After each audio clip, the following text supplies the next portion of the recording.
لیکواله ویر مه کوه، باور وکړه چې زه نه پوهیږم په کومو الفاظو ستا او د ژوند جوړه وکړم. زه پوهیږم چې ته درد لرې، کټ مټ لکه زما استاد د لومړي جلاوالي د تربتو چغو په څیر درد. دا وار ته بیا ژور درد تجربه کوې.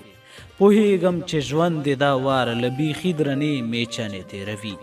ودرېږه، د بوټونو مزي دي له پرون نن ښه وتړه، ځان ته خپله د لاسه ورکړه.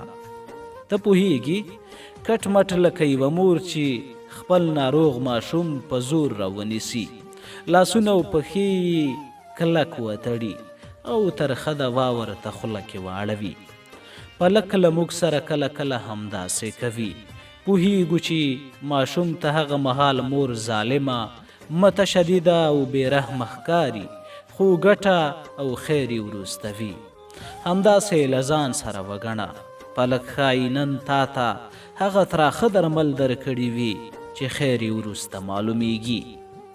نه ژاړم خو درد هم پټولی نشم نور، نه ژاړم خو درد هم پټولی نشم نور، ډک زړه په سینه کې ګرځولی نشم نور. ښار دی د ژوندیو انسانانو هدیره، ښار دی د ژوندیو انسانانو هدیره، شناختو سترګو ته کتلی نشم نور. پلیز خوشحاله اوسه.